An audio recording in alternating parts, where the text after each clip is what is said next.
और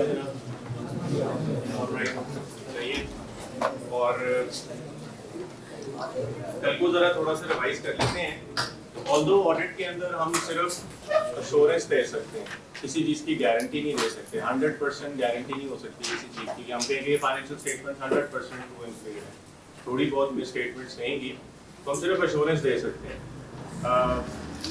लेकिन मैं आपको कल जो हमने बात की उस पे इस पे एक 100% सक्सेस का फॉर्मूला आपको दे सकता हूँ कैप रेट के लिए स्पेशली। अगर आप मेरे साथ 3 कमिटमेंट करना है आज ही एंड बाय हार्ट, अगर आप 3 कमिटमेंट मुझे दे दें तो इंशाल्लाह 100% सक्सेस की मैं आपको गारंटी दे सकता हूँ। अगर तो आप कर सकते हैं, if you are willing to do it, फिर हम ये बात करते हैं। अगर ज़रा सा भी डाउट है कि नहीं ये वो, फिर रहने दें और हम चैप्टर नंबर 1 स्टार्ट कर देते हैं। होप सब चैप्टर नंबर 1 को होगा ले आए सब आपके पास होना चाहिए, सॉफ्ट फॉर्म में, हार्ड फॉर्म में। मैंने कहा फोटो कॉपी के पास अवेलेबल होगा सारी चीज़ें, तो फिर वो है कमिटमेंट देने का कोई इरादा अच्छी बात कर लेंगे या पहले देखते हैं फिर फैसला करेंगे कि होने वाली बात है या ना ही समझे। अच्छा चले, तो मैं आपको ये कह रहा हूँ कि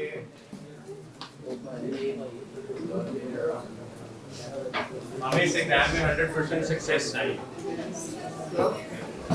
लेकिन ये सक्सेस 3 चीजों पे डिपेंडेंट है। जी आवाज सही नहीं आ रही आपको? अब आ रही सही?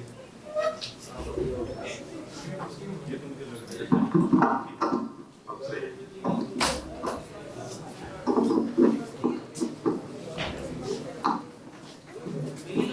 ओके जी। सो मैं now you can give me better, सही हो गया। अच्छा जी, तो 100% सक्सेस डिपेंडेंट होगी अगर आप 100% पेपर कंप्लीट कर रहे हो। कंप्लीट से मुराद यहाँ पे 100% ठीक करना नहीं, अटेम्प्ट करना। तो ये हो सकता है, तो कोई इशू नहीं है, 100% पेपर अटेम्प्ट करना कर लेंगे। लेकिन 100% पेपर अटेम्प्ट करने के लिए कुछ और करना पड़ेगा। ये पॉसिबल ही नहीं है कि हम फर्स्ट टाइम में 100% पेपर अटेम्प्ट कर लें। उसके लिए जरूरी है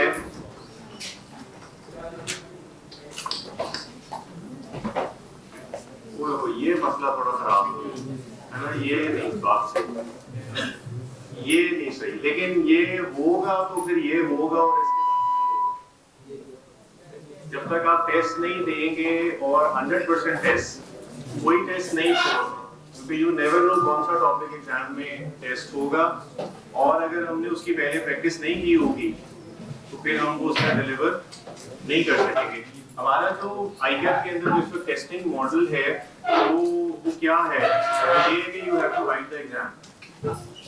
आई विश ऐसा सिस्टम हो कि हम वहाँ पे जाएं और क्यू लगी हो और हम अपनी बारी पे वहाँ बैठे और हमारे सर पे कोई एक जनाब वायर्ड और कोई इस किस्म का हेड गियर वगैरह पहना दे और वो कुछ बड़े डू करे और एकदम स्क्रीन पे आ जाए पास, ठीक है इसको ऑडिट आती है, बिल्कुल सही अंडरस्टैंडिंग है, पास करें। और डू नहीं कम, प्लीज कम अगेन, तो फिर आप दोबारा पढ़ के सारा कुछ। काश ऐसा मैकेनिज्म होता, बट ऐसा है नहीं। एग्जामिनर को कैसे पता चलेगा कि हमने ऑडिट सही तरह से पढ़ी है कि नहीं पढ़ी? वो जब तक हम सही अपना एक्सप्रेशन से डिलीवर नहीं कर सकेंगे। तो ऑडिट को पास करने से 2 वे प्रोसेस। आपको अपने थॉट्स में क्लैरिटी चाहिए, कल हमने क्लैरिटी की बात की थी कि आपको खुद भी ऑडिट आनी चाहिए, और उसके बाद फिर आपने जो एक्सप्रेशन यूज करना है एग्जामिनर को ये चीज कम्युनिकेट करने के लिए कि आई नो द ऑडिटिंग, उसमें भी क्लैरिटी होनी चाहिए। और ज्यादातर प्रॉब्लम यहाँ पे आती है कि हमें तो ऑडिटिंग आ गई होती है, बट हम वहाँ पे वो डिलीवर नहीं कर पाते। एग्जामिनर को ये पता नहीं चल पाता कि हमें तो पता है हमें ऑडिट आता है, बट हम आगे एक्सप्रेस नहीं कर पाते। तो क्लैरिटी उसके लिए जरूरी है कि जो मैकेनिज्म है टेस्टिंग का, उस मैकेनिज्म को बहुत दफा किया जाए। हम पढ़ तो बहुत ज्यादा रहे होते हैं बट लिख कम रहे होते हैं। अनफॉर्चुनेटली मैंने टेस्टिंग लिखने पे होनी है, so we need to write it and we have to write it from here in the class. अगर हम यहाँ पे नहीं करेंगे तो फिर वहाँ पे ये चीज ऑटोमेटिकली नहीं होगी। सो टेस्ट देना जरूरी है। और दूसरी एक और मैं बात बता दूं, ऑडिट के पेपर में कोई भी पहली दफा पास नहीं हो सकता। ये मैं बता, पहली दफा कोई भी नहीं हो सकता। किसी ने 2 दफा अटेम्प्ट करके पास होना है, किसी ने 3 दफा, किसी ने 4 दफा, किसी ने 5 दफा। पहली दफा में कोई भी नहीं हो, ये मैं बता, ठीक है। अब उसका तरीका ये है कि आपने जो ऑटम वाली आपकी अटेम्प्ट है, सितंबर वाली, उसको अगर आपने अपनी पास वाली अटेम्प्ट बनाना है तो जिसने जितनी दफा फेल होना है वो यहाँ पे हो जाए, 1 दफा, 2 दफा, 3 दफा, 4 दफा। मैं नहीं चाहता कि आप पहली दफा जो पेपर राइट करें वो सितंबर वाला हो, वो आप पहली दफा पास ना करें, फिर आप मार्च और सितंबर खेलना शुरू कर दें। तो आप हो तो जाएंगे इंशाल्लाह किसी ना किसी, वो जो डिपेंड करेगा second time, third time, fourth time. But बेहतर ये कि वो यहाँ पे कर लें एक्सरसाइज, यहाँ पे हो जाए जितनी दफा फेल हो जाए। बहुत सारे टेस्ट हैं यहाँ पे, तो ताकि जब हमारी सितंबर की अटेम्प्ट आए तो वो पास वाली अटेम्प्ट। 100% टेस्ट हम नहीं दे सकेंगे अगर हम एक काम और ना कर लें, और वो है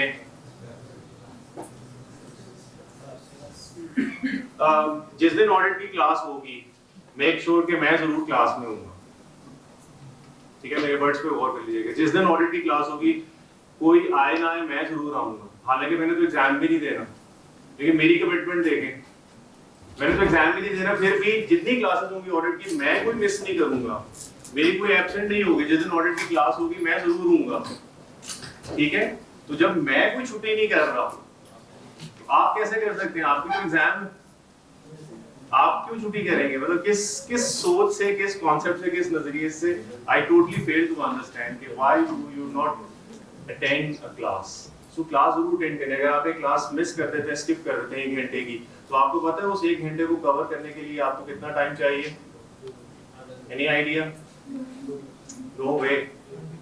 एटलीस्ट 2 to 3 टाइम, अगर 1 घंटे की क्लास है तो 2 से 3 घंटे आपको चाहिए, और फिर भी सेटिस्फेक्शन लेवल वो नहीं आएगा जो क्लास अटेंड करके आता। You will always be wondering कि पता नहीं क्या पढ़ाया था सर ने, क्या बात, ये कैसे पढ़ाई थी। आप किसी से कोशिश करेंगे, नोट्स लिख लेंगे, अपडेट करेंगे, किसी से पूछ लेंगे, बट वो लेवल नहीं आएगा। इवन सो मच अगर आप 10 मिनट क्लास में लेट आए तो भी ज़हन में रहता है कि पता नहीं पहले क्या हो गया मेरे से। ये अगली बात मुझे शायद इसलिए समझ नहीं आ रही कि शायद पहले कोई बात हुई होगी। प्लीज मेक श्योर क्लासेस जरूर अटेंड करें, कोई स्किप ना करें। आप सारी क्लासेस अटेंड करेंगे तो पॉसिबल होगा कि आप उस टॉपिक का टेस्ट दे सकें। जब आप टेस्ट देंगे फिर आपको पता चलेगा कि रियल एग्जाम में हमें उस तरह के क्वेश्चन के अंदर कैसे अटेम्प्ट करना है, कहाँ पे रोक देना है क्वेश्चन को और आगे मूव करना है। और जब आप ये काम कर लेंगे तो फिर ये पास भी हो गए।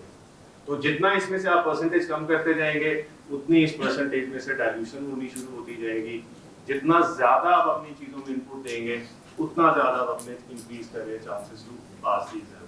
तो ये कल वाली जो क्लास थी उसका ये क्रक्स है, सही है। अच्छा, think of an army soldier. Training कैसी होती है एक आर्मी सोल्जर की? उसको जब सोल्जर बनाया जाता है उसकी ट्रेनिंग आसान है या बड़ी रिगरस है, बहुत टफ है, बहुत हार्ड है? बहुत टफ है। उसको किस चीज के लिए प्रिपेयर किया जा रहा है? अच्छा, वो और सर्टेन है, यानी लाजमी जंग होनी है हर सोल्जर की लाइफ में, लाजमी वो इवेंट आना है जिसके लिए उसको इतना ट्रेन कराया जा रहा है। वो धूप में भी खड़ा हुआ है, वो क्रॉलिंग भी कर रहे हैं, वो एक्सरसाइज भी कर रहे हैं और पता नहीं क्या क्या कर रहे हैं एक ऐसे इवेंट के लिए जो कि इंतहाई अनसर्टेन, और स्पेशली मॉडर्न टाइम्स के अंदर तो उस तरह की वॉर्स होती भी नहीं, तो जिस तरह की इसको ट्रेनिंग कराई जा रही है तो वो तो वही नहीं। लेकिन आपकी जंग तो सर्टेन है, कंफर्म है। सितंबर कौन सी डेट है पता होना चाहिए आपको। किस डेट को? सुबह 9 बजे, 9 से 12:15 जंग। दुनिया इधर की उधर हो जाए, आपकी जंग कंफर्म है एग्जामिनर के साथ। तो आप कैसे नहीं एफर्ट कर सकते, आप कैसे प्रिपेयर नहीं कर सकते, आप कैसे रिलैक्स हो सकते हैं? वो आदमी उसको नींद नहीं आ रही, वो एक्सेप्ट कर ही जा रहा है, करिए फजूल में, हालांकि पता जंग होनी भी, अब तो पता जंग नहीं होनी, फिर भी वो एक उतनी ज़ील के साथ, जोश के साथ ट्रेनिंग कर रहा है। ट्रेनिंग कर रहा है, आप कैसे रिलैक्स हो सकते हैं? आपको नींद कैसे आ रही है? आपकी तो जंग है, कंफर्म है, ठीक है। सो प्लीज इन्वेस्ट, और ये काम करेंगे तो फिर 100% सक्सेस। क्लियर जी? Am I able to clear myself? Please take note of these things. अच्छा जी, चलिए हम फॉर्मली स्टार्ट करते हैं, बिस्मिल्लाह करते हैं चैप्टर नंबर 1 से। तो हमारे पास चैप्टर नंबर 1 होना चाहिए आईएएफ का स्टडी टेक्स्ट। और कुछ चैप्टर 1 के मैंने आपके साथ कुछ नोट्स शेयर किए ग्रुप के अंदर कुछ सप्लीमेंट के तौर पे, उसकी भी हमें जरूरत पड़ेगी। तो सबसे पहले मैं आपके साथ एक डायग्राम बनाऊंगा जो आपने मेरे साथ बना के रखा, ठीक है जी। आए यहाँ पे हम डायग्राम बनाएंगे।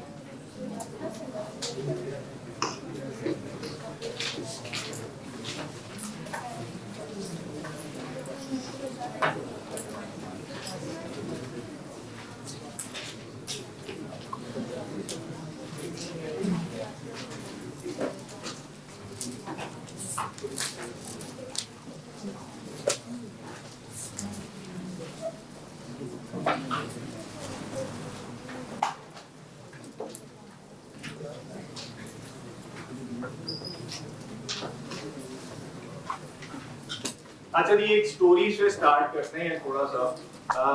एक प्राइवेट लिमिटेड कंपनी, एक लिमिटेड कंपनी के हम एग्जांपल लेते हैं। सो यू नो कि एक कंपनी के अंदर शेयर होल्डर्स होते हैं और कंपनी के मैनेजमेंट होती है जिनको हम डायरेक्टर्स कहते हैं। Company being managed by the directors, वो रन करते हैं, और शेयर होल्डर्स होते हैं वो रियल ओनर्स होते हैं कंपनी के, ऐसे ही है ना। ओके, अगर मैं कुछ पॉइंट्स लिखूं इन दोनों के नीचे, लेट्स सी के can we understand those points?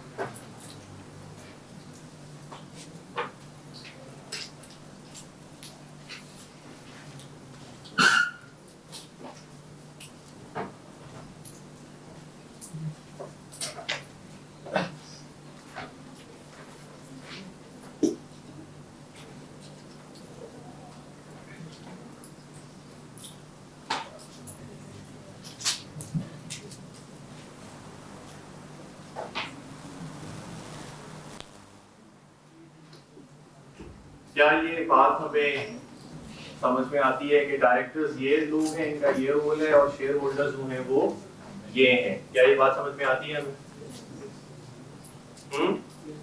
तो who are the real owners of the company? Shareholders.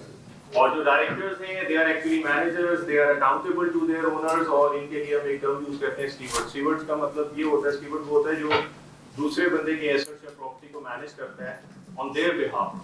और ये टर्म अभी मैं आपको दिखाऊंगा, ये टर्म्स मैंने आपके सामने आपको दी हैं आपके नोट्स के अंदर, जो हैंडआउट है ना उसमें एक सिंगल पेज पे, उस पे हम जाएंगे, उसके ऊपर ये सारी टर्मिनोलॉजीज, क्योंकि हमारे बुक में ये नहीं है मेंशन, हमारे बुक में ये मेंशन नहीं है कुछ टर्म्स में, तो मैंने सप्लीमेंट के तौर पे टर्मिनोलॉजीज को कुछ एक्सप्लेन किया होगा। तो यहाँ तक तो मेरा ख्याल क्लियर है, ठीक है। एक और बात करते हैं, लेट्स सी ये हमें कितनी समझ में आती है।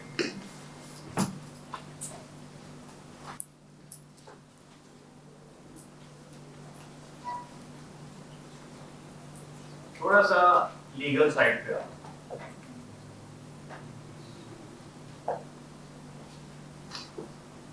How about this? Principal and agent, कुछ पढ़ा हुआ है हमने ये? एजेंसी रिलेशनशिप नहीं, कहाँ पढ़ते हैं हम ये?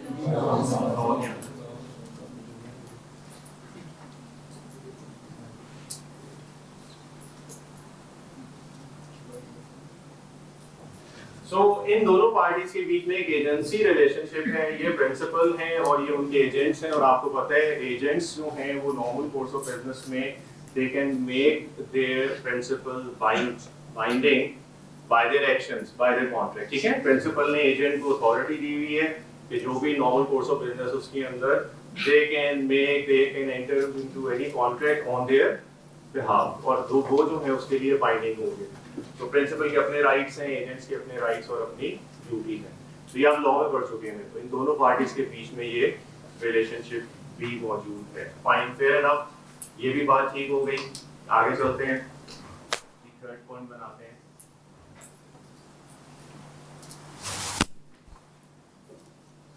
Let's talk about objectives. सवाल यहाँ पे ये है कि जब कंपनी के मालिक ओनर्स जो हैं वो शेयर होल्डर्स हैं और वो प्रिंसिपल हैं और जो डायरेक्टर्स और मैनेजमेंट है they are acting on their owners behalf, तो फिर एक मालिक जब किसी मैनेजर को अपॉइंट करता है तो उसको कोई ना कोई ऑब्जेक्टिव भी सेट करके दे, तो पर्पस होता है, सही है ना। हमने कोई एक मैनेजर्स रखे हैं, हमने अपने एजेंट्स अपॉइंट किए हैं, तो कोई ना कोई टास्क दिया होगा। वो क्या टास्क है? what are the objectives of directors, what they are supposed to do on behalf of shareholders.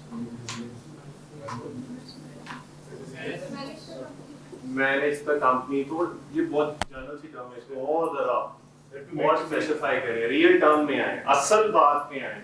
ये तो बड़ी अच्छी फैंसी किस्म की बात है, असल मकसद में आए, शेयर होल्डर्स क्या चाह रहे हैं, प्रॉफिट, ओके गुड, इससे भी अच्छी एक और स्पेसिफिक में आए।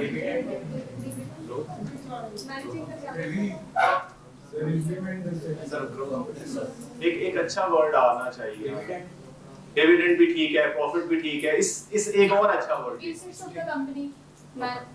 राइट, एसेट्स, इससे भी एक और अच्छा वर्ड, एक्शंस, ठीक है वो तो करेंगे, सही है।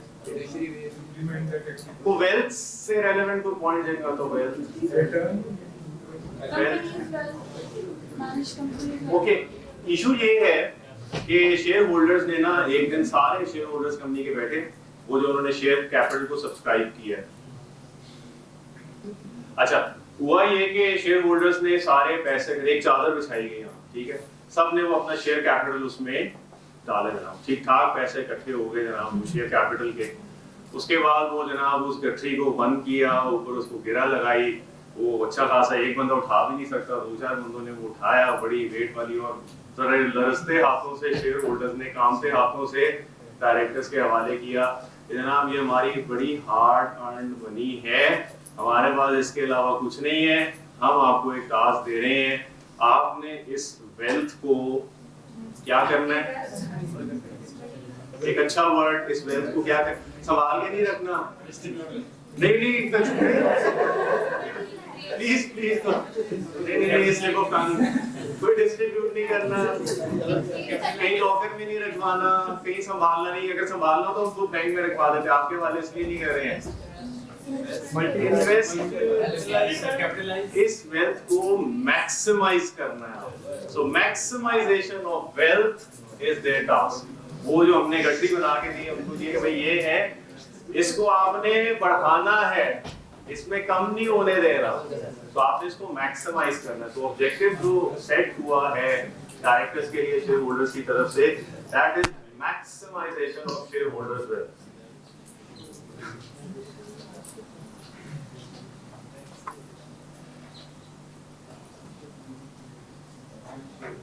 और शेयर होल्डर्स की वेल्थ मैक्सिमाइज करने के या होने के दो तरीके, टू वेज। एक तो ये कि आप उनके पैसे उतने रहने दें और उनको सफिशिएंट रेगुलरिटी के साथ हर साल के एंड पे क्या दें, डिविडेंड दें, तो वो जो पैसे उनके वो वहाँ पे मौजूद रहे और उनका घर चलाने के लिए, गुज़र के लिए वो जो कंपनी बिजनेस करेगी और उससे उन्हें डिविडेंड मिलता रहेगा। तो एक तरीका ये है कि उनकी वेल्थ जो है वो मैक्सिमाइज होगी। और दूसरा, अगर किसी वजह से कंपनी किसी साल में डिविडेंड नहीं पे करती, स्ट्रेटेजिकली भी होता है, कई दफा फंड्स इन्वेस्ट करने हैं, कोई कैपिटल एक्सपेंडिचर करने हैं, कोई नया प्लांट खरीदना है, नई बिल्डिंग बनानी है, तो फिर हाँ ओनरशिप या लेट्स से फिर ऑटोमेटिकली कैपिटल ग्रोथ होती है। जैसे आपके शेयर, चूंकि कंपनी के रिजर्व्स तो बढ़ रहे हैं, डिविडेंड में नहीं दे रहे, रिजर्व बढ़ रहे हैं, कंपनी की वैल्यू बढ़ रही है, तो पहले जो एक शेयर मार्केट में से फेस वैल्यू 10 रुपए की थी, अब उसकी वैल्यू 15 रुपए हो गई होगी, सही है। तो अगर शेयर होल्डर को फिर कुछ पैसे चाहिए तो अपने कुछ शेयर मार्केट में बेच देंगे, उन्होंने 10 रुपए का खरीदा था और वो बिकेगा कितने का, 15 का, तो वो 5 रुपए जो कैपिटल गेन आएगा वो भी एक किस्म की फिर उनकी शेयर होल्डर्स की वेल्थ में ऐड हो जाएगा। उसमें 10 रुपए इन्वेस्ट किए, 15 रुपए, तो या तो कंपनी डिविडेंड देती रहे, अगर डिविडेंड नहीं दे रही तो शेयर की वैल्यू तो बढ़ाए ना किसी तरह मार्केट के अंदर, ऐसे एक्शंस ले, ऐसे काम करे, तो अगर किसी को पैसों की जरूरत होगी तो वो मार्केट में जाके अपने शेयर्स बेच दे। तो ये जनाब इन दो पार्टीज की छोटी सी एक स्टोरी है।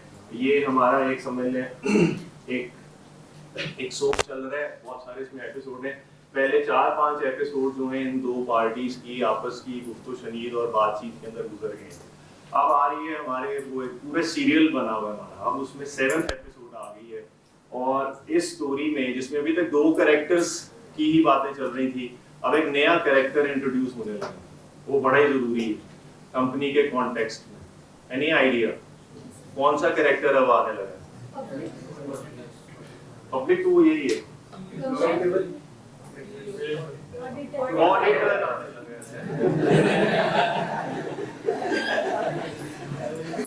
स्टार्ट से लोग इंतजार कर रहे थे, वो हीरो नहीं आया अभी तक ना, वो मेन रोल के तरह 6 एपिसोड इसमें गुजार दिए, बोर कर दिया हमें साथ में।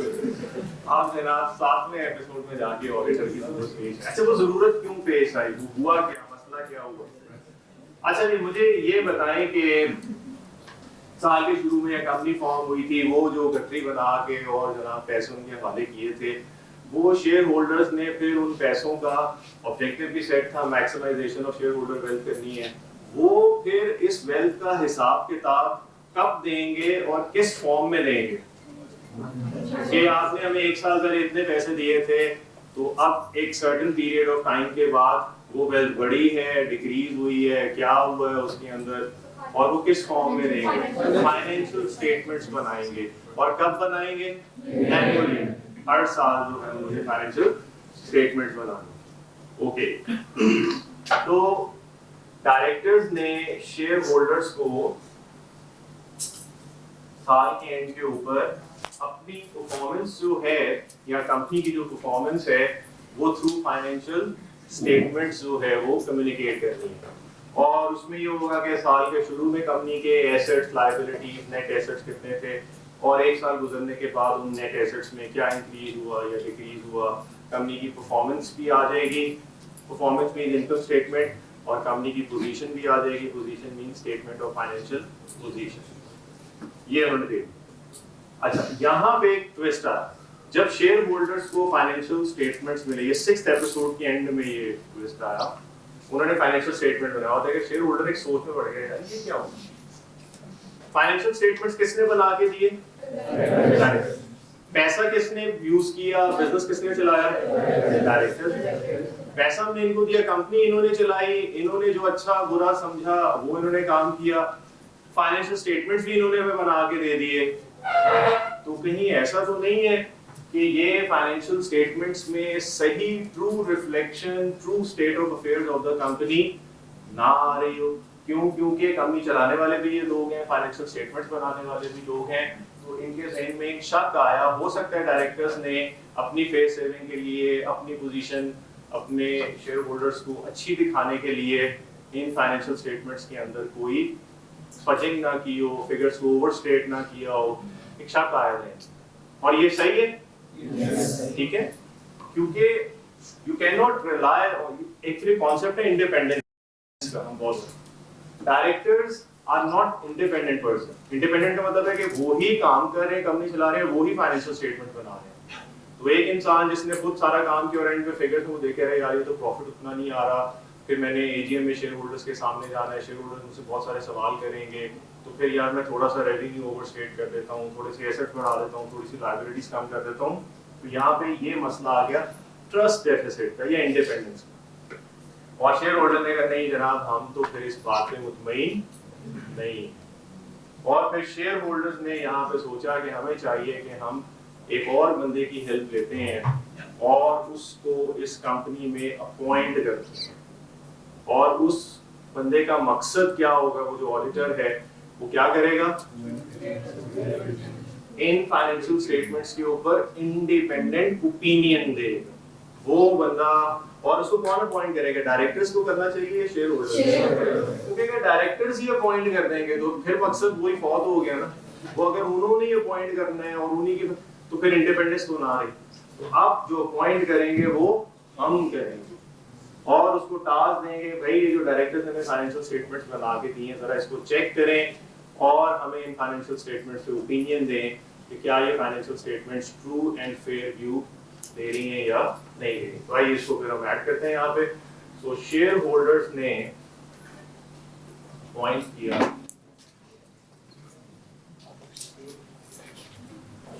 ऑडिटर, और ऑडिटर का जो टास्क सेट हुआ वो ये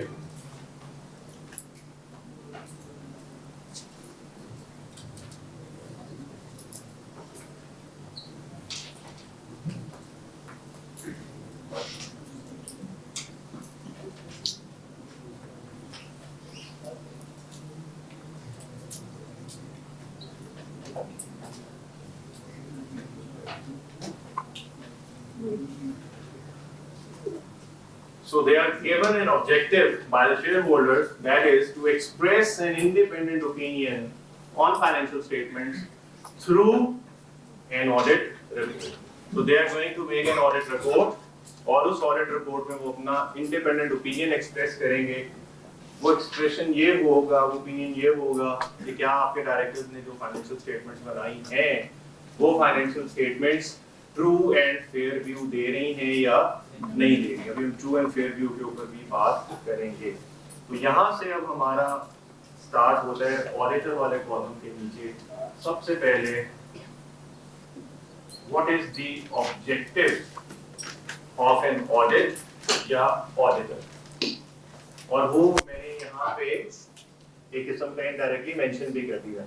So audit का objective क्या है? To express an independent opinion on financial statements through an audit report. ये इनका objective है, ये इनका task है.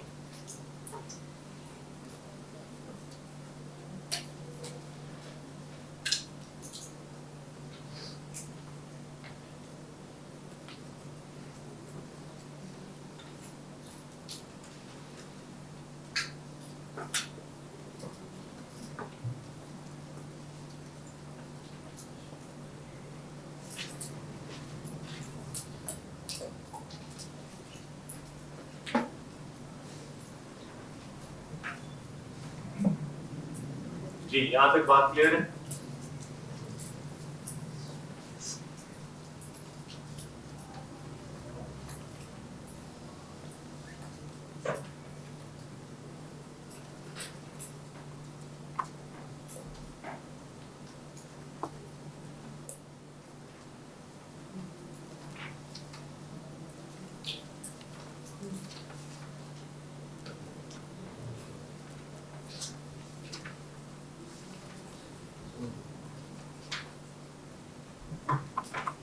जी, एनी पॉइंट जो आप समझते हैं कि फर्दर एक्सप्लेन होना चाहिए?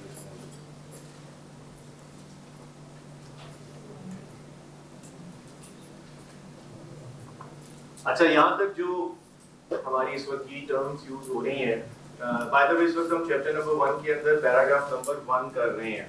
अभी पैराग्राफ नंबर 1 के ऊपर मैं नहीं आ रहा, वो मैं आपको खुद बताऊंगा उसमें क्या पढ़ना है, किस तरह पढ़ना है. लेकिन इस वक्त पैराग्राफ नंबर 1 चल रहा है और कुछ इंपॉर्टेंट की टर्म्स हमने यहाँ पे यूज की हैं. उसके लिए मैंने आपको एक हैंडआउट जो नोट्स का दिया था चैप्टर नंबर 1, उसमें आएगा. जरा लेट्स लुक एट दोस की टर्म्स नाउ.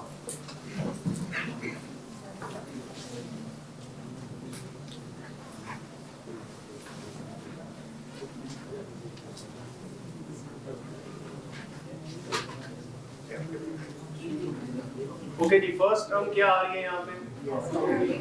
अकाउंटेबिलिटी. ये आपने यहाँ से पढ़नी है, हमने डिस्कस कर ली. फिर उसके बाद नेक्स्ट क्या आ रही है? स्टीवर्डशिप. इसके बाद एजेंट्स, ये भी हमने कवर कर दिया. और उसके बाद ठीक है. तो ये अब आपने साथ साथ इसको घर जाके इन चीजों को पढ़ना है. मैं आपको डेली बेसिस बताऊंगा क्या क्या चीजें हमने पढ़ ली बुक में, किस तरह क्या क्या चीजें आपने पढ़ के आनी है, मेरी आपसे एक्सपेक्टेशन क्या है. आपने डेली बेसिस के ऊपर कोशिश करना है, पाइल अप ना होने दें कोई काम. खुद जाके पढ़े, खुद जाके समझे जो हमने किए हैं, ताकि अगर कोई क्वेश्चन तो वेरी नेक्स्ट डे हम स्टार्ट ऑफ द क्लास के तो उसको रिजॉल्व कर सकें. और बेस्ट ये होगा, सही अच्छे स्मार्ट स्टूडेंट ये कहते हैं कि कभी पाइल अप नहीं होने देते अपने काम. विद इन अ डे और 2 मैक्सिमम कवर करते हैं. 3-4 दिन गुजर गए ना, 3-4 घंटे का काम पाइल अप हो गया, फिर बहुत मुश्किल हो जाता है. और फिर आप पता भी नहीं चलेगा. और आप में से कुछ लोग मेरे पास आएंगे, हम चैप्टर नंबर 3 के ऊपर होंगे स्टार्ट. सर मैंने अभी तक कुछ भी नहीं पढ़ा, तो मुझे बताएं कि अब मैं स्टार्ट से शुरू करूं या जहां से आप पढ़ा रहे हैं हम यहां से पढ़ना शुरू कर दूं. तो ये सिचुएशन में नहीं आनी चाहिए. साथ साथ पढ़ना है. पेपर तो पास करना है, हर सूरत में पेपर होना है, तो प्लीज रिलैक्स नहीं होना. बिल्कुल you have to be on your toes. अच्छा, चलिए आगे चलते हैं. यहाँ पे हमने थोड़ा सा पॉज लिया कि चीजों को थोड़ा सा डाइजेस्ट करें. आगे चलते हैं. अब ये जो हमने बात की कि ऑडिटर ने ओपिनियन देना है, इस ओपिनियन को एक्सप्रेस करने के लिए हमारे पास 2 एक्सप्रेशन हैं, 2 चॉइस ऑफ एक्सप्रेशंस हैं, वर्डिंग्स हैं Auditor may choose whatever expression he may like. For example, मैं आपको बताता हूँ, एक एक्सप्रेशन है true and fair view. एक एक्सप्रेशन हम ये यूज कर रहे हैं, और एक दूसरा भी है, कोट अनकोट कर देता हूँ।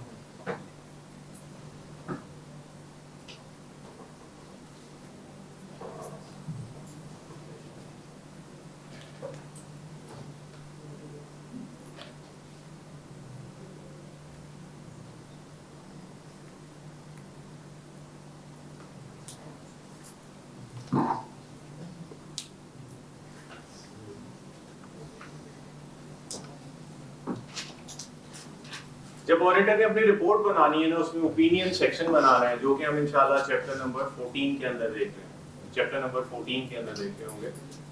उसमें एक सेक्शन होगा ऑडिट रिपोर्ट में ओपिनियन, उसके अंदर जो फर्स्ट लाइन होगी वो इस तरह से लिखेगा ऑडिटर, अज्यूमिंग, अभी हम ये अज्यूम कर रहे हैं कि ऑडिटर ने ऑडिट किया और उसको फाइनेंशियल स्टेटमेंट्स में कोई प्रॉब्लम नजर नहीं आई और फाइनेंशियल स्टेटमेंट्स उसके ख्याल में बिल्कुल ठीक बनी हुई है, और ये बात वो अपने शेयर होल्डर्स को कम्युनिकेट करना चाह रहा है कि आपके डायरेक्टर ने जो फाइनेंशियल स्टेटमेंट्स बनाई हैं वो बिल्कुल ठीक बनी हुई है। तो वो लिखेगा, in our opinion the accompanying financial statements give a true and fair। एक ये तरीका है। अगर वो कहता है कि नहीं मुझे ये वर्डिंग पसंद नहीं, तो दूसरी वर्डिंग भी लिख सकते हैं, ये आपकी मर्जी होगी। In our opinion the accompanying financial statements present fairly in all material respect। या ये एक्सप्रेशन यूज कर ले या ये कर ले, लॉ ने इजाजत दी है, ऑडिटिंग स्टैंडर्ड ने इजाजत दी है। इन दोनों में ब्रीफ सा डिफरेंस क्या है वो जब हम चैप्टर नंबर 14 में जाएंगे फिर करेंगे, लेकिन अभी आप समझ लेंगे दोनों इक्विवेलेंट टर्म्स हैं। अपना ओपिनियन इन वर्डिंग्स में दे दें या इन वर्डिंग्स में दे दें, both terminologies are one and the same. जो आपको पसंद है वो आप यूज कर लें। In our opinion the accompanying financial statement give a true and fair view। In our opinion the accompanying financial statements present fairly in all material respect। यानी ये दोनों एक, या ये वर्ड यूज कर लें या ये वर्ड यूज कर लें। लॉ ने आपको दो एक्सप्रेशन दिए हैं, जो आपको पसंद है वो आप यूज कर लें। मेजॉरिटी हम ज्यादातर ये वर्ड यूज कर रहे थे, ट्रू एंड, ये भी यूज हो सकता है present Fairlie in all material respect, या हम कहेंगे ट्रू एंड फेयर व्यू। अब ये जरा वर्ड्स पे गौर करते हैं, ट्रू का क्या मतलब है और फेयर का क्या मतलब। ये लीगल टर्म है, सो ट्रू एंड फेयर। वो जरा टर्मिनोलॉजी वाली शीट के ऊपर आइएगा। Let's talk about true. True के ऊपर आते हैं।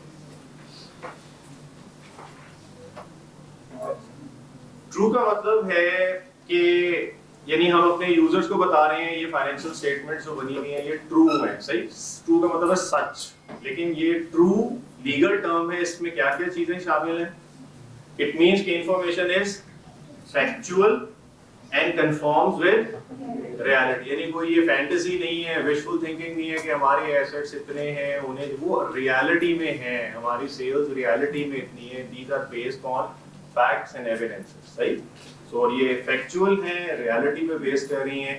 In addition the information conforms with required standards and law and the financial statements have been correctly extracted from the books and records। तो इस true word का मतलब है। और ये जो मैं आपको टर्मिनोलॉजीज बता रहा हूँ, ये शीट ये सिर्फ इसलिए नहीं है कि पढ़ने के लिए, ये पास पेपर में एक दफा इसके ऊपर टेस्टिंग भी हुई है कि आप ये टर्मिनोलॉजीज को एक्सप्लेन करें। वो मैं अभी बुक पे जाऊंगा तो वहाँ पे आपको रेलेवेंट पास पेपर की अटेम्प्ट भी नोट करवाऊंगा कि ये उसने पूछा होगा, ठीक है। सो ट्रू भी हमें एक्सप्लेन करना आना चाहिए।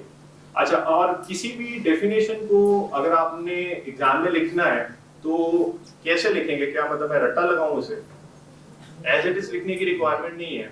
You need to remember keywords in a definition, और इन कीवर्ड्स के लिए होनी चाहिए कि उन कीवर्ड्स के अराउंड आप एक सेंटेंस कंस्ट्रक्ट करना अपनी वर्डिंग के। मसलन मैं अगर ट्रू को मुझे लिखना हो तो मैं अंडरलाइन करूंगा फैक्चुअल, रियलिटी, ठीक है, standards and law, books and record. अब ये मेरी स्किल है कि इन वर्ड्स के पीछे एक वर्ड्स लगा के सेंटेंस कंस्ट्रक्ट कर लूं और उसके बाद कर लूं। और मैंने कहा ग्रामर की और टेंस की मिस्टेक से बचने का बेस्ट तरीका क्या है? Full stop. छोटे छोटे सेंटेंसेस बनाएं और फुल स्टॉप लगाएं। कोई जरूरत नहीं हमें कॉमा की, कॉलन की, सेमीकोलन की। हमें फुल स्टॉप आना चाहिए और जल्दी जल्दी लगाना चाहिए। सो कीवर्ड्स जरूर अंडरलाइन करें, आपने वो कीवर्ड्स याद रखने हैं। उसके बाद स्किल थोड़ी सी ये होनी चाहिए कि उस कीवर्ड के पीछे 2-4 वर्ड कैसे ऐड करने हैं और उस कीवर्ड के आगे 2-4 वर्ड ऐड करके कैसे आपने फुल स्टॉप लगा के एक सेंटेंस कंस्ट्रक्ट करना है। ये पूरा रट्टा लगाने की रॉट लर्निंग की जरूरत नहीं, क्योंकि आपकी मेमोरी का एक साइज है, उसमें बहुत सारी चीजें हमने इस तरह कीवर्ड्स डालने हैं। तो अगर आप फुल चीजें याद करने की कोशिश करेंगे तो फिर एंड में वो इतना पॉसिबल नहीं रहेगा। सो कीवर्ड्स याद रखने और सेंटेंस खुद कंस्ट्रक्ट करना आना चाहिए, सिंपल कंस्ट्रक्ट। और फैक्चुअल, अब मैंने एग्जाम में फैक्चुअल मेरे ज़हन में क्या लिखूं, कैसे इसको एक्सपैंड करूं? Financial statements are factual, information is factual, ठीक है। The transactions are based on facts, और ये आपकी अपनी चॉइस है, किसी तरह भी उसको ले, बट फैक्ट्स का वर्ड, फैक्चुअल का वर्ड कहीं ना कहीं जरूर उसमें आना चाहिए। इससे एग्जामिनर को पता चलेगा क्या एग्जैक्ट वर्ड्स लिखना जरूरी नहीं है, राइट। फिर ये ट्रू हो गया। दूसरी बात फेयर भी, ये फाइनेंशियल स्टेटमेंट्स में जो चीजें आ रही हैं ये ट्रू भी हैं, ट्रू पढ़ लिया, अब ये फेयर भी हैं। फेयर का क्या मतलब है? Fair means information is free from discrimination and बायस। मैंने अंडरलाइन किया discrimination and bias, and in compliance with expected standards and rules, the account should reflect the commercial substance, underline हो गया, of the company's underlying transaction। ये free from discrimination and bias का क्या मतलब है कि ये fair है, इसमें कहीं मैनेजमेंट ने फाइनेंशियल्स बनाते हुए कोई डिस्क्रिमिनेशन और बायसेस ऐड नहीं किए हैं। कैसे कैसे हो सकता है? इसकी क्या एग्जांपल हो सकती है?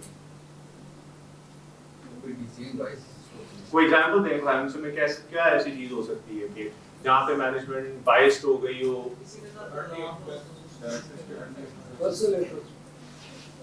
मसलन एक प्रोविजन बनानी है, वो प्रोविजन होनी चाहिए 5% ऑफ सेल वारंटी कॉस्ट है। मैनेजर का नहीं यार 5% से करेंगे तो प्रॉफिट रिड्यूस हो जाएगा, तो हम 4.25% कर देते हैं प्रोविजन की अमाउंट। ये बायस है, वहां पे वो बायसनेस ले है। बायस क्यों हो गए? ताकि प्रॉफिट मेंटेन हो। प्रोविजन होनी 5% चाहिए बट उन्होंने 4% कर दी, ये बायस। तो हम ये भी चेक करेंगे कि मैनेजमेंट ने ऐसे बायसेस ना कहीं किए हैं, हमने इसमें भी सेटिस्फाई होना है। एक एसेट की यूजफुल लाइफ जो है वो वैसे 10 ईयर है, उसका डेप्रिसिएशन चार्ज 10 ईयर के अंदर चार्ज होना चाहिए, मैनेजमेंट ने उसको 20 ईयर्स कर दिया ताकि डेप्रिसिएशन 20 ईयर्स पे चली जाए। ये बायसनेस है, ये डिस्क्रिमिनेशन है। भाई एसेट की यूजफुल 10 ईयर, आप 20 क्यों कर रहे हैं? तो ये जो फेयरनेस, डिस्क्रिमिनेशन, ये ज्यादातर प्रोविजंस में, एस्टिमेशंस के अंदर मैनेजमेंट बायस। देखिए ना, एक चेयर खरीदी है, फर्स्ट कीजिए वो 2200 रुपए की है, इस चेयर की 2200 की प्राइस को चेंज करना अगर मैनेजमेंट हटा, वो मुश्किल काम है, क्योंकि बिल है, सप्लायर है, बिल को टेम्पर करना, काटना, फ्लूड लगाना, ब्लैंको लगाना, सप्लायर को कहना यार बिल कम अमाउंट का बना दे, बड़ा थोड़ा सा लेंथी मुश्किल काम है। ज्यादातर मैनेजमेंट ये नहीं करेगी, लेकिन वो जहाँ प्रोविजंस करने हैं, एस्टिमेशन करनी है, वो तो अपने ऊपर ही है ना। 5% या 4.5 कर दें, यूजफुल है 10 ईयर की जगह 12 ईयर कर दें, उसमें तो किसी को नहीं मिलाना, कोई टेम्परिंग नहीं करनी, कोई रिकॉर्ड नहीं करना।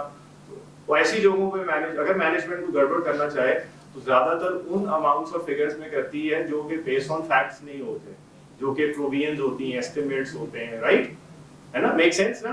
उसमें करेंगे, वो ऑडिटर के लिए भी कंफर्ट करना मुश्किल है, कोई इसमें रिकॉर्ड एविडेंस तो है नहीं, चेयर में, एंटरटेनमेंट के बिल में, वो तो वेरीफाइबल चीजें, वो तो सामने आ जाएंगी, उसकी वो उसमें भी कर सकते हैं मैनेजमेंट, उसमें जरा उनके लिए काम लेंथी हो जाता है। तो इसलिए हमने ये भी देखना है कि इंफॉर्मेशन ट्रू भी है और फेयर भी है। अच्छा, अब ये होगी ट्रू एंड फेयर की डेफिनेशन। अब हम क्यों कह रहे हैं ट्रू एंड फेयर व्यू, और उसके बाद है present Fairlie in all material respects. अब जरा इससे हमारा एक आखिरी पॉइंट जनरेट होता है। अगर आप गौर करें, यहाँ पे एक टर्म आ रही है प्रेजेंट फेयर। अगर मैं खाली ये एक्सप्रेशन यूज करता ना कि financial statements, accounting financial statements present Fairlie, और आगे ये ना लिखता, तो इसका मतलब पता क्या होता? प्रेजेंट फेयरली का मतलब है 100% की। खाली में लिखता ना अकाउंटिंग फाइनेंशियल स्टेटमेंट्स के, आप in our opinion financial statements present fairly full stop लगा देते, इसका मतलब होता है प्रेजेंट फेयर 100% ठीक है। लेकिन अभी तक की डिस्कशन से आपको थोड़ा सा अंदाजा तो होगा, 100% तो चेक नहीं करते ना।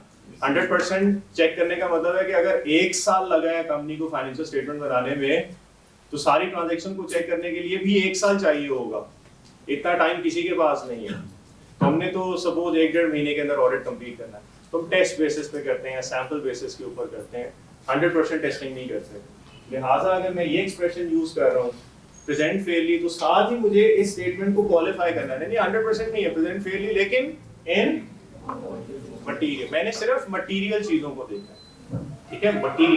मटीरियल अभी मटीरियलिटी की डेफिनेशन है वो अमाउंट जिससे शेयर होल्डर्स को फर्क पड़ सकता है। छोटी मोटी अमाउंट, छोटी मोटी गलतियां तो होती हैं, सबको पता है, सब कुछ लोग विलिंग भी होते हैं, ज़हन भी सेट हुआ होता है बना यार इतनी बड़ी फाइनेंशियल में 1-2 लाख की गलती तो हो भी सकती है, उससे क्या फर्क पड़ेगा। एक प्रॉफिट बिलियंस में है तो बिलियंस के अंदर 50,000 60,000 प्लस माइनस होने से क्या फर्क पड़ेगा। तो present Fairlie in all material respect. सवाल ये है कि ट्रू एंड फेयर व्यू के साथ तो मैंने नहीं लिखा मटीरियल रिस्पेक्ट। अब पॉइंट ये है कि इस एक्सप्रेशन में ट्रू एंड फेयर व्यू के अंदर मटीरियलिटी का कॉन्सेप्ट बिल्ट इन है, वो अलग से कहने की जरूरत नहीं है। यानी हम ये नहीं कहेंगे true and fair view in all material respects, वो रिडंडेंट हो जाएगा, 2 दफा हो जाएगा। ट्रू एंड फेयर व्यू के अंदर मटीरियलिटी कॉन्सेप्ट बिल्ट इन है, हमें अलग से कहने की जरूरत नहीं। लेकिन अगर हम ये वाला एक्सप्रेशन यूज करेंगे ना, तो फिर ये एक्सप्रेशन पूरा यूज करना है प्रेजेंट फेयरली, साथ ही ये भी कहना है in all.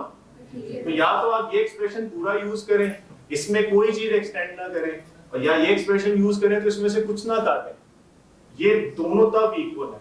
So true and fair view incorporates the materiality concepts, और प्रेजेंट फेयरली के साथ आपको कहना पड़ता है कि इन ऑल मटेरियल रिस्पेक्ट। और बात ये है कि हम अपना ओपिनियन हमेशा मटेरियल चीजों को देख के देते हैं, छोटी मोटी हर चीज 100% चीजों को देख के नहीं देते। तो आज की आखिरी डेफिनेशन अब इसके ऊपर हम क्लोज करते हैं कि ये बड़ी इंपॉर्टेंट चीज आ गई मटेरियलिटी, इसका क्या मतलब, बहुत इंपॉर्टेंट ये टर्म है, और ये हमारे साथ आज से ऑनवर्ड हर क्लास के अंदर चलेगी। We will be talking about material misstatements, material issues, material items. तो जरा इसकी डेफिनेशन को थोड़ा सा हम अनलॉक कर लेते हैं, मटेरियलिटी का क्या मतलब है।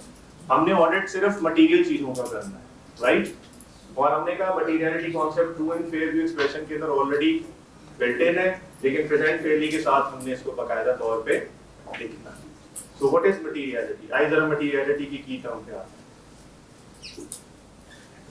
Materiality is an expression of the relative significance or importance of a particular matter in the context of the financial statements as a whole. Underline कीजिएगा financial statements as a whole. A matter is material if its omission or misstatement would reasonably influence the economic decisions of users. इसको भी underline कर लें, economic decisions of users taken on the basis of financial statements. फिर उसके बाद लिखा है materiality depends on the size of the item or error judged in particular circumstances of its omission or misstatement. काफी गाढ़ी किस्म की जो है ये इसकी डेफिनेशन है। इसमें 2 चीजें आपने जो फिलहाल याद रखनी है वो ये हैं, जब भी ऑडिटर ने ये अंदाजा लगाना है ना कि ये अमाउंट, ये वाउचर, ये ट्रांजैक्शन या ये मिसस्टेटमेंट मटेरियल है या नहीं है, तो ऑडिटर ने कभी भी अपने ज़हन से, अपने पॉइंट ऑफ व्यू से नहीं सोचना। उसने साथ एक और शूज पढ़े हुए हैं दूसरे, अपने जूते उतार के उन शूज में आना, वो शूज हैं शेयर होल्डर। उसने शेयर होल्डर बन के सोचना, think like a share holder, कि यार अगर ये गलती हो जाए फाइनेंशियल में, ये चीज हो जाए, तो as a user, as a share holder मुझे कोई फर्क पड़ेगा या नहीं पड़ेगा। अगर मुझे फर्क पड़ेगा शेयर होल्डर, तो इसका मतलब है ये अमाउंट या ये मिस स्टेटमेंट, ये गलती, ये जो उन्होंने गलत प्रोविजन की है, ये मटेरियल। और अगर मुझे लगेगा नहीं मुझे कोई फर्क नहीं पड़ता इससे, ये प्लस हो जाए माइनस हो जाए, तो उसका मतलब है ये मिस स्टेटमेंट, ये अमाउंट, ये गलती, ये एरर मटेरियल नहीं है। और ये जो फर्क पड़ता है ना यूजर को, वो मैंने आपको अंडरलाइन किया, economic decisions of users. Economic, इसका मतलब पता क्या है, देखें शेयर होल्डर्स ने फाइनेंशियल स्टेटमेंट्स में जो इकोनॉमिक डिसीजन लेने हैं वो बस 2 हो सकते हैं। या तो फाइनेंशियल स्टेटमेंट्स देख के उन्हें लगेगा यार कंपनी बड़ी जबरदस्त जा रही है, फिगर्स बड़ी जबरदस्त है, उसका दिल करेगा मैं और शेयर्स खरीदूं, ये इकोनॉमिक डिसीजन है। वो इंक्लाइंड होगा I should be buying more shares, more investment in the company. दूसरा इकोनॉमिक डिसीजन है अदरवाइज, अरे नहीं यार ये तो लॉस में जा रही है, तो फिगर्स ठीक नहीं है, तो मसले हैं, तो मेरे जो शेयर हैं उनको भी मैं बेच देता हूँ, डिस्पोज ऑफ कर देता हूँ, सेल कर देता हूँ। तो मिस स्टेटमेंट इस कॉन्टेक्स्ट में अगर आपको लगे ना कि मैं शेयर होल्डर हूँ और मैं सोचूं इस एरर को देख के मुझे लगेगा अरे यार ये तो बड़ी जबरदस्त प्रॉफिट आ गया, जबकि प्रॉफिट है नहीं असल में, लेकिन वो गलती वजह से प्रॉफिट ओवर स्टेट हो रहा है, तो मैं शेयर होल्डर बन के मैं शेयर होल्डर हूँ इस प्रॉफिट के साथ, तो मेरा दिल करेगा और शेयर खरीदें, इसका मतलब है ये गलती मटेरियल है। और अगर मेरा दिल अदरवाइज करे नहीं नहीं ये तो बेकार हो गया, सेल कर दूं शेयर कर दूं, तो भी इस गलती की वजह से अगर आपका ये दिल कर रहा है तो भी अमाउंट मटेरियल।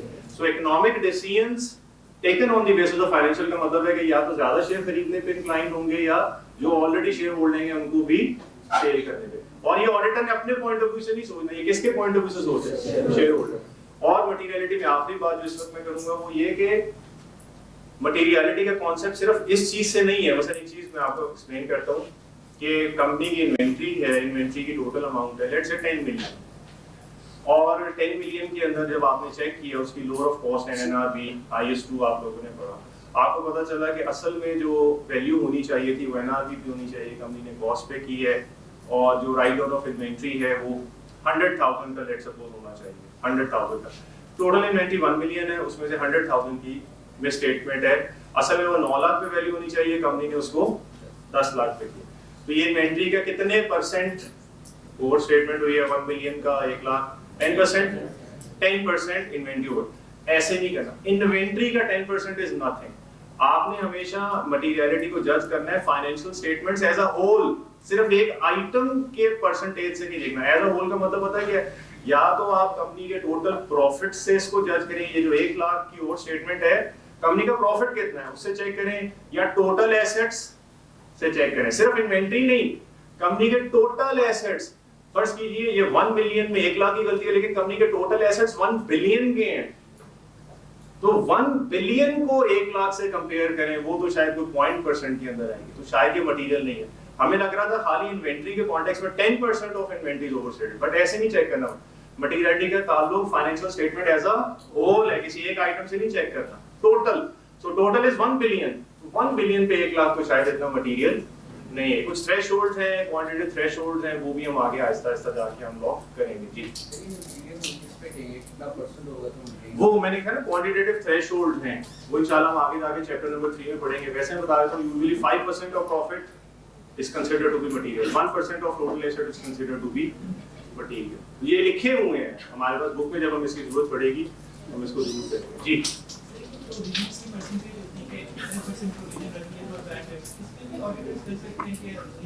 बिल्कुल, इसी पे तो फटा डाल रहे हैं हम बेस्ड ऑन पास्ट एक्सपीरियंस। पिछले साल तो ये था, अब आप कम क्यों कर रहे हैं? इंडस्ट्री में ये चल रहा है, आप क्यों कम करें? हमने भी कोई ना कोई तो बेस बनानी है। एक मिनट प्लीज, जरा क्वेश्चन सुनिए जी। हाँ जी, यहाँ पे उसकी बात हो रही थी लोअर ऑफ कॉस्ट एनएनआर। अच्छा जी, अब मैं आपको सिर्फ ये बता दूं कि आपने अब घर में क्या करने जा रहे हैं, घर में आप क्या करके आ रहे हैं कल, आइएगा।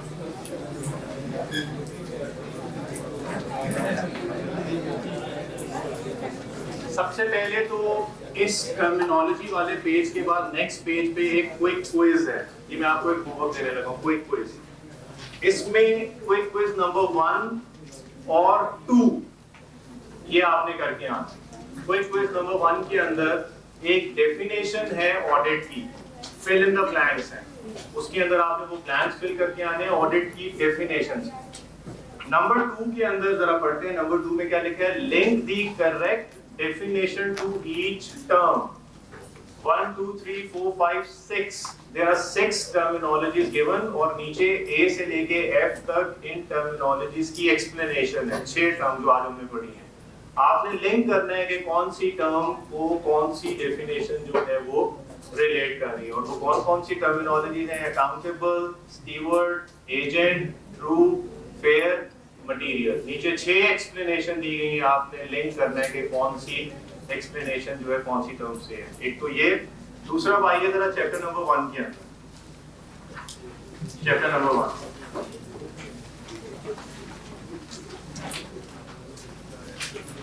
अब मैं आपको बताने लगा हूं बुक से हमने क्या क्या पढ़ लिया जो आपने घर से पढ़ के आना है।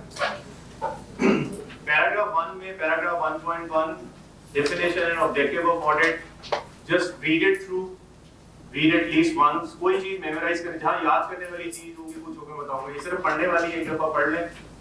Paragraph 1.2 concepts of accountability, stewardship and agency, ये भी हमने कर लिया, यहाँ पे एक्सप्लेन हुआ है, ये भी आप पढ़ेंगे। और पैराग्राफ 1.2 के साथ एक पास्ट पेपर की अटेम्प्ट नोट कीजिएगा जो कि बेस कर रही है पैराग्राफ 1.2 पे। और ये मैंने आपके साथ पूरी बुक में थ्रू आउट ये अप्रोच रखनी है, जिस पैराग्राफ को बेस करके कोई नॉलेज बेस्ड क्वेश्चन बना हो या सिनेरियो, वो आपकी बुक पे रेलेवेंट पैराग्राफ के साथ मैंने आपको नोट करा देना। आपकी बुक के ऊपर ये सारी चीजें इम्प्रिंट हो रही हैं, मेरे साथ होंगी। अटेम्प्ट नोट कीजिएगा प्लीज 1.2 पैराग्राफ के लिए। अच्छा, और इसका भी मैं आपको तरीका बता देता हूँ कि मैं यूजुअली कैसे इसको लिखवा रहा हूँ, ताकि आप एक ही पैटर्न से लिखिएगा।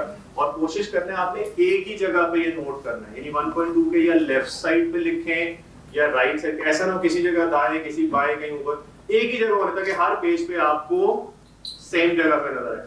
बेस्ट तरीका ये कि 1.2 का जो लेफ्ट मार्जिन है ना वहां पे लिखें, आगे वो फिर जरा मिक्स हो जाएगा, चीजें ऑलरेडी लिखी, तो जरा लेफ्ट साइड पे आप लिखिएगा। मतलब मैंने कैसे लिखा, ऐसे लिखूंगा मैं 17 मार्च, ये क्या होगा क्वेश्चन नंबर 6 भी, आगे 6M स्टैंड फॉर 6 मार्क्स के लिए, और आगे या मैं K लिखूंगा या S लिखूंगा, नॉलेज या सेनेट। तो ये तरीका होगा मेरा आपको कॉल करने का, और आप इस तरह से लिखेंगे। ये 6M क्या है? 6 marks. So 17 marks would be the attempt, 6B would be the question number, 6 marks means marks, and K stands for knowledge base। ठीक है जी, तो इस तरह से मैं कॉल आउट करूंगा। कोशिश करिए आप लेफ्ट साइड पे लिखें ताकि वो क्लियरली नजर आए, हर पेज के लेफ्ट साइड पे जब आप देखेंगे आपको अटेम्प्ट्स नजर आ रही है। ओके, ये भी मैंने आपके साथ कर लिया, जस्ट रीड इट।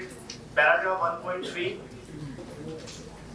टाइटल है audit report, independence, materiality and true and fair view. क्या कह रहा है, लगता है हेडिंग देख के हमने ये कर लिया है, ये सारी बातें हमने कर ली हैं।